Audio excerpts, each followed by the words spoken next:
The autumn wind cut through the streets of downtown Chicago like a knife. Margaret Davis, a 72-year-old black woman, wrapped her worn gray shawl tighter around her shoulders as she shuffled toward the imposing glass building on Michigan Avenue.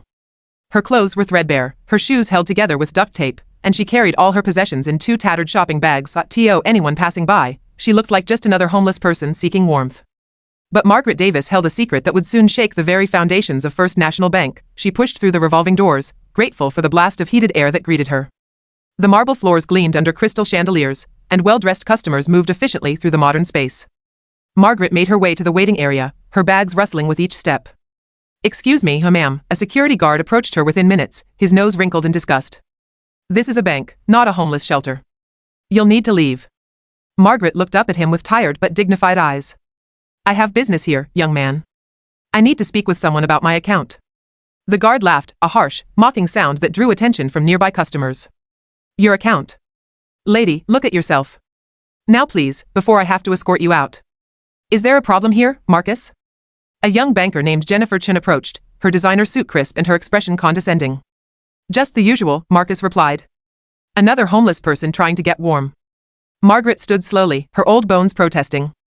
"I'm Margaret Davis, and I need to access my account. If you could just, Margaret Davis?" Jennifer interrupted, pulling out her tablet and typing quickly. "There's no account under that name. Now please, we have real customers waiting." By now, a small crowd had gathered. Other bankers whispered among themselves, some snickering behind their hands. A middle-aged loan officer named Richard Patterson spoke up loudly, "Call the police, Jennifer. These people think they can just wander in here and waste our time." "I built this bank," Margaret said quietly, but her words were drowned out by laughter. "Sure you did, honey," an older female teller named Dorothy mocked. "And I'm the Queen of England. Security, please remove her." Just as Marcus moved to grab Margaret's arm, the elevator at the far end of the lobby dinged. Out stepped Thomas Reynolds, the bank's current CEO, a man who had worked his way up from teller to executive over 30 years. His eyes widened when he saw the commotion. Then they landed on Margaret, and his face went pale. "Mrs. Davis," he whispered, frozen in place. The laughter died down slightly. Jennifer turned to him, confused. "Mr. Reynolds, we're just handling a situation, stop." Thomas's voice boomed across the marble hall, echoing off the walls. He rushed forward, practically running. "Don't you dare touch her." He reached Margaret and immediately took her bags, setting them down gently before taking her weathered hands in his. "Mrs. Davis, I am so sorry. Are you all right?" The entire bank fell silent. You could hear a pin drop. Jennifer stammered, "Sir, I don't understand." "This is just a homeless woman who—" "This homeless woman," Thomas said, his voice shaking with barely controlled fury, "is Margaret Elizabeth Davis. She is the founder and majority owner of this bank.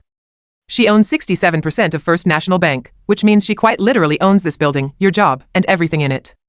The color drained from every face in the lobby. Thomas helped Margaret to a chair as he addressed the stunned crowd. "Some of you are too young to know the story, but 35 years ago, Margaret Davis was one of the first black women in America to start her own banking institution. She started with one small branch in the South Side, serving communities that bigger banks ignored." He looked at Margaret with profound respect. "She built First National from nothing, through the 90s, through the 2008 crisis, providing loans to small businesses, helping families buy their first homes, giving chances to people nobody else would. She made this bank what it is today." Jennifer's hand flew to her mouth. "Oh my God, 5 years ago," Thomas continued, "Mrs. Davis stepped down from daily operations. She told me she wanted to live simply, to understand what life was like for the people our bank was supposed to serve. She gave away most of her wealth to charity, kept enough to live on, and—" His voice broke, "and she's been living on the streets, experiencing firsthand how our society treats its most vulnerable." Margaret finally spoke, her voice soft but clear. "I wanted to see if the bank I built still had its heart. I wanted to know if we still served the people who needed us most, or if we'd become like all the others, caring only about money and appearances." She looked around at the ashamed faces. "I have my answer." Thomas turned to the staff, his expression hard as stone. "Jennifer Chen, Richard Patterson, Dorothy Williams, Marcus Johnson, you're all fired. Effective immediately. Security will escort you to collect your things." "But Mr. Reynolds," Jennifer began, tears streaming down her face. "No," he said firmly. "Mrs. Davis built this bank on principles of dignity, respect, and service to all people. You laughed at her. You mocked her. You tried to throw her out like garbage. You failed the most basic test of human decency." Marcus stepped forward, his earlier arrogance gone. "Sir, please. I have a family, and Mrs. Davis was sleeping on the streets while you turned up your nose at her," Thomas replied. "How many other people have you treated this way? How many genuinely homeless people have you thrown out who might have needed help? Gone. As security began escorting the fired employees away, Margaret raised her hand. Wait. Everyone froze. She stood slowly and walked to Jennifer, who was sobbing. Young woman, why did you become a banker? Jennifer wiped her eyes. I wanted to help people achieve their dreams. My parents were immigrants. A banker gave them a chance when no one else would. I wanted to do the same. And what happened to that dream? Margaret asked gently. I got caught up in numbers, quotas, appearances, Jennifer whispered. I forgot why I started. I'm so sorry, Mrs. Davis. I'm so ashamed. Margaret was quiet for a long moment. Then she said, Thomas, I'd like to make a proposal. These 4 people failed a test today, Margaret said, addressing the entire lobby, where other employees and customers had gathered. But I believe in second chances. I built this bank on second chances. She turned to the 4 fired employees. You will not be returning to your old positions. Instead, you will spend the next 6 months working in our community outreach program. You'll help homeless individuals open bank accounts, assist small business owners with loan applications. Teach financial literacy in underserved neighborhoods. You'll work with the people you dismissed today. Jennifer's eyes widened with hope and disbelief. You'll do this at minimum wage, Margaret continued. If, at the end of 6 months, you've truly learned why this bank exists and who we serve, we'll discuss your future here. But if you fail again, you're done. Not just here, but I'll make sure every bank in Chicago knows what you did. Yes, Mrs. Davis, they said in unison, their voices thick with emotion and gratitude. Margaret turned to Thomas. And starting next week, every employee in this bank, from the newest teller to the CEO, will spend 1 day a month volunteering in homeless shelters, food banks, and community centers. We need to remember who we serve. Absolutely, Thomas agreed immediately. An hour later, Margaret sat in the executive boardroom, the same room where she'd once made the decision to expand the bank beyond Chicago. Now she sat at the head of the table, cleaned up but still in her worn clothes, surrounded by the bank's senior leadership. I've been on the streets for 3 months, she told them. I've visited 12 of our branches in different cities. Today was not an isolated incident. We've lost our way. She pulled out a worn notebook from her bag. I've documented everything. The way security treats poor people who come in. The dismissive attitudes towards small loan applicants. The way we've started closing branches in poor neighborhoods because they're not profitable enough. The executives shifted uncomfortably. We forgot that profit isn't the only measure of success, Margaret said. Yes, we need to be sustainable. But we also need to be useful. We need to serve people, not just use them. She looked at Thomas. I'm coming back. Not as CEO, you're doing a fine job. But as chairman of the board, and I'm implementing immediate changes.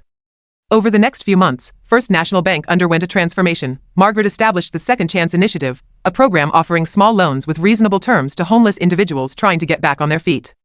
The first recipient was a man named James who had slept next to Margaret under a bridge. With a $5,000 loan, he bought equipment for a cleaning business. Within a year, he had 12 employees, all formerly homeless. The bank reopened branches in low-income neighborhoods, staffed with people who understood those communities. Jennifer Chen became one of the program's most passionate advocates, eventually heading up the Community Outreach Division. Marcus, the security guard, became a mentor to at-risk youth, teaching them about financial literacy and respect. His transformation was so complete that he eventually became the director of the bank's youth programs. The bank also launched a training program for all employees, mandatory sessions on empathy, dignity, and the true purpose of banking. Margaret often led these sessions herself, sharing stories from her 3 months on the streets. 1 year after the incident, Margaret stood at a podium in the bank's main lobby, now renovated to include a community center with free financial counseling and computer access. She was addressing a crowd of customers, employees, and community members.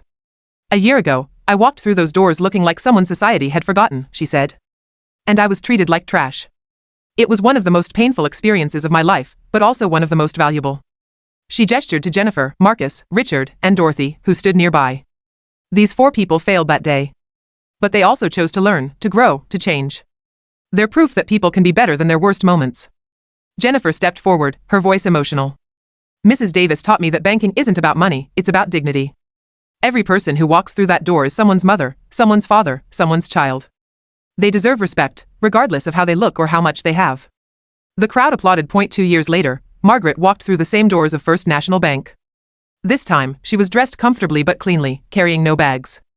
She bought a small apartment, kept it simple, and spent most of her days working with the community programs she'd established. A new security guard, a young woman named Ashley, greeted her warmly. Good morning, Mrs. Davis. Coffee's ready in your office. Margaret smiled. Thank you, Ashley. How's your mother doing? Much better, thanks to the loan program. Her bakery opened last week. As Margaret walked through the lobby, she saw a disheveled man enter hesitantly. He clutched a small bag and looked around nervously. An employee immediately approached, not to escort him out, but to welcome him. "Hello, sir. How can we help you today?"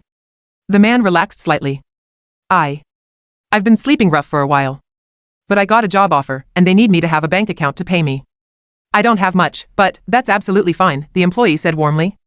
Let's get you set up. And we have programs that can help with housing, too, if you're interested. Margaret watched from a distance, her eyes misty. This was what she built the bank for. This was its purpose. Thomas approached her. You know, the other major banks thought we were crazy. They said we'd lose money, that we were being too soft. And? Margaret asked. We're more profitable than ever, he grinned. Turns out, when you treat people with dignity and give them real opportunities, they become loyal customers. They tell their friends. They build businesses that succeed. Everyone wins. Margaret nodded. Profit follows purpose, Thomas. Never the other way around. 5 years after the incident, Margaret Davis stood in front of Congress, testifying about banking reform. The Davis model, as it had become known, was being studied by financial institutions worldwide. The greatest lie we tell ourselves in business, she told the assembled representatives, is that compassion and profit are opposites. They're not. They're partners. She continued, when I walked into my own bank looking homeless, I wasn't testing my employees' memory or recognition. I was testing their humanity. And when they failed, I had a choice, give up on them or give them a chance to be better. I chose the second option, because that's what banking should be about, giving chances. The Davis model had spread to over 200 banks across America. Homeless individuals were getting jobs, training, and dignity. Small businesses in poor neighborhoods were thriving. The cycle of poverty was being broken, one respectful interaction at a time. On a cold morning, exactly 7 years after that fateful day, Margaret Davis walked through the doors of First National Bank one last time. She was 79 now, planning to fully retire. The lobby was packed with people, employees, customers, community members, and the people whose lives had been changed by her programs. Jennifer stood at the front, now the CEO of the bank's community division. Mrs. Davis, Jennifer began, her voice carrying through the space. 7 years ago, I failed you in the worst possible way. I saw someone who needed help and treated them with contempt. You could have destroyed my career, my life. Instead, you saved it. She gestured to the crowd. Every person here has a story like mine. Marcus was an arrogant security guard, now he runs youth programs that have helped thousands of kids. Richard was a dismissive loan officer, now he specializes in microloans to women entrepreneurs. Dorothy was a mocking teller, now she trains employees in empathy and customer service. The crowd parted, and Margaret gasped. There stood James, the man who'd slept beside her under the bridge. He wore a suit now, confident and healthy.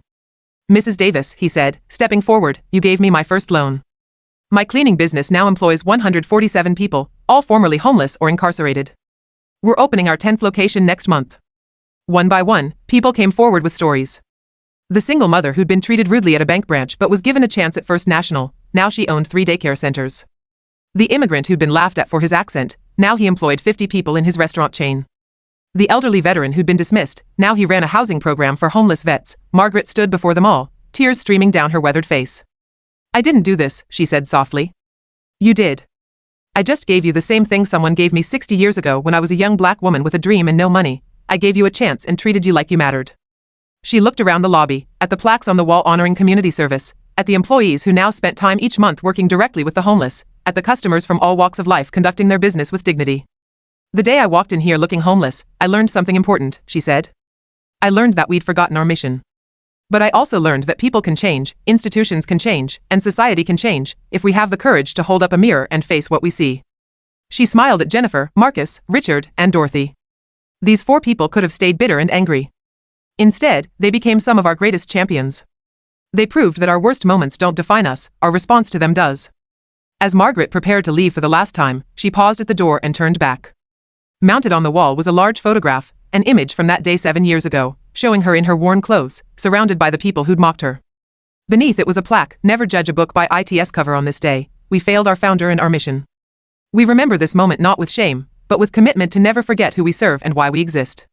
First National Bank, November 7, 2018. Margaret smiled and walked out into the sunshine, knowing that her life's work would continue long after she was gone. She had built more than a bank, she had built a movement, proving that dignity, respect, and second chances weren't just good values, they were good business.